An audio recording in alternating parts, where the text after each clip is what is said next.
Hi everyone, कैसे हैं आप सभी लोग। आई होप आप सभी लोग अच्छे होंगे। आज जो है वो टॉपिक है स्कैंटी पीरियड, यानी कि जिन लोगों को पीरियड्स खुलकर नहीं आते, यानी कि जिसे बोलते हैं, हो सकता है मान लीजिए कि 5 दिन की साइकिल थी आपकी, अब वो घटकर 3 दिन की हो गई है, और जो फ्लो है वो आपका मान लीजिए 3 दिन हैवी फ्लो रहता था, अब जो है वो 1 दिन रहने लगा है या 1 दिन से भी कम रहने लगा है, या आपका पीरियड्स के नाम पे सिर्फ ब्राउन डिस्चार्ज ही रह गया है। तो इनके बारे में हम पूरा जानने वाले हैं कि क्या क्या रीजन है, किन किन कारणों से ये जो पीरियड है वो खुलकर नहीं आता है। ठीक है, इसके बारे में डिस्कस करने वाले हैं। तो चलिए स्टार्ट करते हैं पॉइंट नंबर 1 से। लेकिन उससे पहले मैं आपसे यही कहूंगी कि अगर आप चैनल पे नए हैं तो प्लीज इसको सब्सक्राइब कर लीजिएगा, क्योंकि यहाँ पर आपके काम की बहुत सारी वीडियोस मिलने वाले हैं। मैं प्रेगनेंसी पे एंड पेरेंटिंग पे एंड व्लॉग्स एंड बहुत सारी वीडियोस डालती हूँ।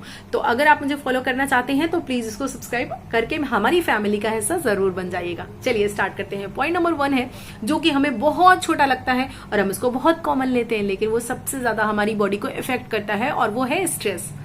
हाँ जी, महिलाओं में जो 80% प्रॉब्लम होती है, चाहे वो कहीं दर्द की प्रॉब्लम हो, चाहे मेंटल कोई प्रॉब्लम हो, कुछ भी हो, वो 80% स्ट्रेस से जुड़ा हुआ होता है। ठीक है, क्योंकि आप स्ट्रेस लेते हो तो आपके हार्मोन्स डिस्टर्ब होते हैं, और जब आपके हार्मोन्स डिस्टर्ब होते हैं, वो बैलेंस्ड नहीं रहते हैं, तो फिर आपको प्रॉब्लम्स होती हैं इस तरीके की। ठीक है, तो सबसे बड़ा रीजन जो है वो आपका क्या है, वो आपका है स्ट्रेस, यानी कि आपको अपनी लाइफ से स्ट्रेस को हटाना है। अगर आप स्ट्रेस को नहीं हटा सकते तो स्ट्रेस को मेंटेन करने का, या मेंटेन नहीं, मतलब मैनेज करने का, मैं मेंटेन कह रही हूँ, मेंटेन नहीं करना भैया, स्ट्रेस को मतलब मैनेज करना है। यानी कि स्ट्रेस को मैनेज करने का आपको तरीका ढूंढ लेना है। उसके लिए मेडिटेशन कीजिए, पॉजिटिव सोचिए और उस तरीके से डील कीजिए, क्योंकि कोई भी प्रॉब्लम अगर आप सोचोगे, उसका सॉल्यूशन निकालोगे, तो इतनी बड़ी नहीं होती जितना कि हम उसको बड़ा बना लेते हैं सोचकर।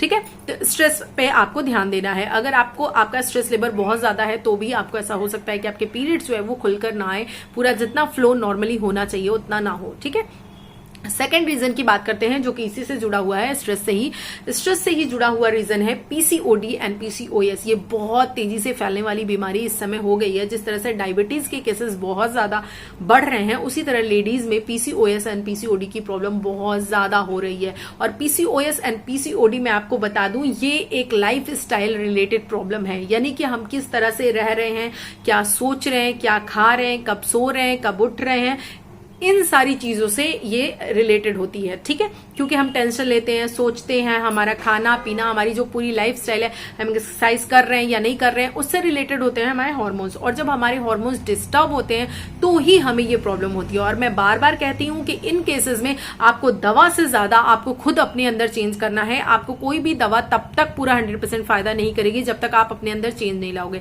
आप अपनी लाइफ स्टाइल को ठीक नहीं करोगे, आप एक्सरसाइज नहीं करोगे, आप हेल्दी फ्रूट्स नहीं लोगे, आप जंक फूड पे बार बार जाओगे। ठीक है, अगर बहुत ज्यादा स्ट्रेस लोगे, बहुत सोचोगे, पानी कम पियोगे, अगर आप ये सब करते हो ना, तो फिर आपको दवाएं 100% काम नहीं करने वाली। मैं बता दे रही हूँ, आप चाहे जितनी दवा करते रह जाओ। ठीक है, तो आपको पहले अपने ऊपर वर्क करना पड़ेगा, और ऐसा आप करोगे जब, तो आपको पीसीओडी पीसीओएस होगा। और पीसीओडी एंड पीसीओएस में पीरियड्स जो है वो खुलकर नहीं आते, इनरेगुलर हो जाते हैं, लेट पीरियड्स होते हैं, और जब पीरियड्स होते भी हैं तो स्पॉटिंग जैसे होते हैं, या उनका फ्लो उतना नहीं होता है। ठीक है, और ये इफेक्ट करता है। मैं आपको बता दूं कि कई बार ये जो पीरियड्स का फ्लो होता है वो कंसीव करने में भी प्रॉब्लम क्रिएट करता है, इसीलिए एक हेल्दी फ्लो होना बहुत ज्यादा जरूरी है। उसके बाद हम बात करते हैं कि जब पीरियड्स यानी कि उम्र से, यानी एज से रिलेटेड भी होता है। तीसरा जो सिम्टम है, यानी कि अगर आपकी एज बहुत कम है, यानी कि मान लीजिए आपके पीरियड्स थोड़ा पहले स्टार्ट हो गए, जनरली 14 एज में स्टार्ट होते हैं, 16 एज में स्टार्ट होते हैं, लेकिन मान लीजिए आपकी पीरियड्स जो है वो 13 एज में स्टार्ट हो गए। ठीक है, तो क्या होता है, कई बार वो हल्की स्पॉटिंग से स्टार्ट हो सकते हैं, यानी कि उनको बहुत ज्यादा फ्लो नहीं हो, ऐसा हो सकता है 1-2 साइकिल में, 1-2 मंथ में जो है उनके साथ ऐसा हो सकता है कि उनको जो है हल्का सा फ्लो हो। ठीक है, उसके बाद बात करते हैं जब एज ज्यादा होती है, यानी कि जब लेडीज मीनोपॉज की तरफ पहुंचती हैं, तब भी क्या होता है, यानी कि जब उनके पीरियड्स, मीनोपॉज मतलब जब उनके पीरियड्स खत्म होने वाले, बंद होने वाले होते हैं, तो उसके कुछ साल पहले से उनका फ्लो जो है वो धीरे धीरे कम होने लगता है, और धीरे धीरे करके बिल्कुल खत्म हो जाता है। ठीक है, तो उसके खैर मीनोपॉज के और सारे सिम्टम होते हैं, उससे भी आप पता लगा सकते हो। ठीक है, तो तीसरा रीजन आपका ये हो गया। चौथा रीजन ये है कि कई बार जो है लड़कियां या तो डाइट के चक्कर में, या तो खाना खाती तो है प्रॉपर लेकिन हेल्दी नहीं खाती, जंक फूड खाती हैं, या लाइफस्टाइल उन्होंने सही से नहीं रखा, या वो इस तरह के चीजें ले रही हैं जो एक दूसरे को सपोर्ट नहीं कर रही हैं। जैसे कि अगर आप कैल्शियम ले रहे हो, डेली दूध पी रहे हो, लेकिन आप विटामिन डी नहीं ले रहे हो, तो आप भर भर के कैल्शियम लेते रहो, बल्टी भर दूध पी लो, कोई फायदा नहीं है। ठीक है, तो कैल्शियम के साथ विटामिन डी होना बहुत ज्यादा जरूरी है। सेम एज अगर आप हीमोग्लोबिन के लिए आयरन ले रहे हो, ठीक है, यानी अपनी बॉडी में आपको आयरन बढ़ाना है, हीमोग्लोबिन बढ़ाना है, आप आयरन ले रहे हो और उसके साथ अगर आपने विटामिन सी नहीं लिया है तो वो अच्छे से एब्जॉर्ब ही नहीं होगा।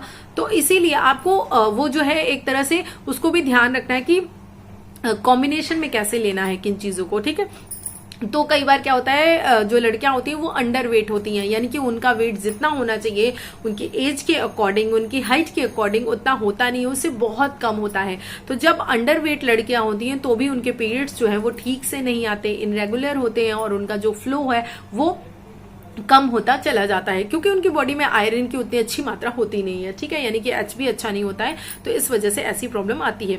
उसके बाद बात करते हैं अगला इंपॉर्टेंट, यानी कि प्रेगनेंसी में, यानी कि जब अर्ली प्रेगनेंसी होती है, अर्ली प्रेगनेंसी में भी दो होता है। एक तो वो होता है जब इम्प्लांटेशन होता है, यानी कि जब बच्चा फेलोपियन ट्यूब से आकर आपके बच्चेदानी में चिपकता है, तब जो है वो आपको स्पॉटिंग दिख सकती है, यानी कि हल्का डिस्चार्ज हो सकता है, थोड़ा बहुत, लेकिन वो बहुत ज्यादा नहीं होता, हल्का सा ब्राउन डिस्चार्ज होता है, तब हो सकता है आपको। या फिर कुछ महिलाओं में 3 महीने तक हल्की हल्की स्पॉटिंग होती रह जाती है। ठीक है, तो इस तरीके से आपको प्रेगनेंसी में भी हो सकता है। तो लोग ये कहते हैं पीरियड्स खुलकर नहीं आ रहा है, तो कई बार आपको ऐसा लग रहा है तो एक बार अपना प्रेगनेंसी टेस्ट भी करा कर देख लीजिए, कहीं ऐसा तो नहीं है कि आप प्रेग्नेंट हो।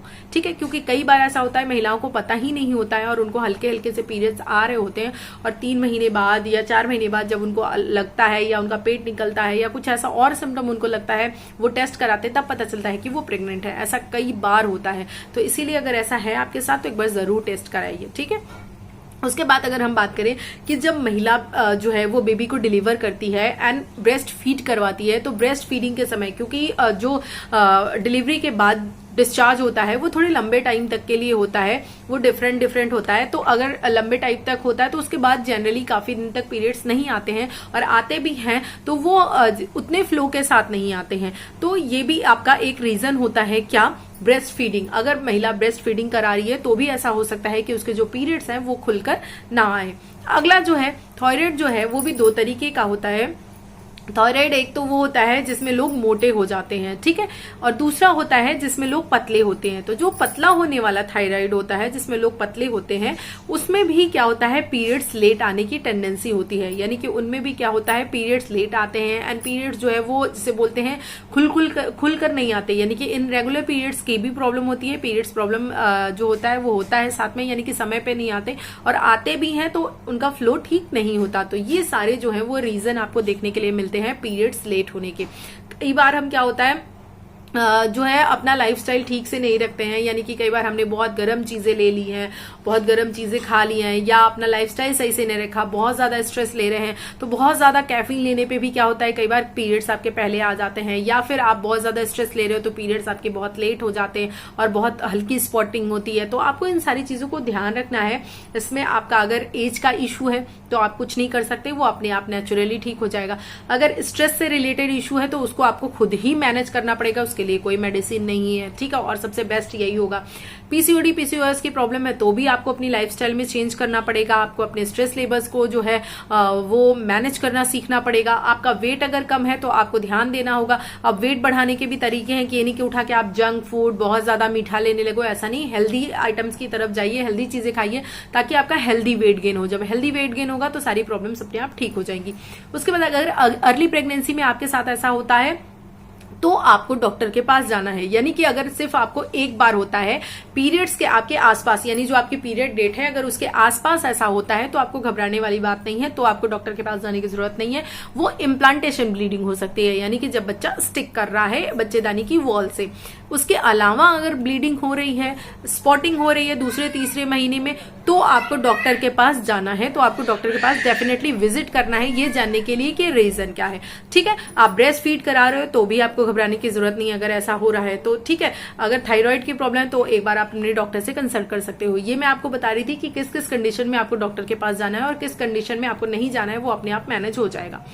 तो आई होप आज आप लोगों को चीजें समझ में आ गई होंगी। मैंने आपको बता दिया कि पीरियड्स जो है उसके पीछे क्या क्या रीजन होता है कि वो खुलकर नहीं आता, हल्का स्पॉटिंग जैसा होता है या इनरेगुलर हो जाता है। ठीक है, मेरे पूरे वीडियोस देखने के लिए आप आई बटन पे क्लिक कर सकते हैं। आई बटन पे मैं पूरी प्लेलिस्ट जो है वो लगा देती हूँ प्रेगनेंसी की, तो आप वहां पर क्लिक कर मेरे पूरे वीडियोस जो कि मैंने प्रेगनेंसी से रिलेटेड डाले हैं वो देख सकते हैं। अदरवाइज आप मेरे चैनल पे जाके baby related, pregnancy related vlog, ये सारी चीजें जो है वो देख सकते हैं।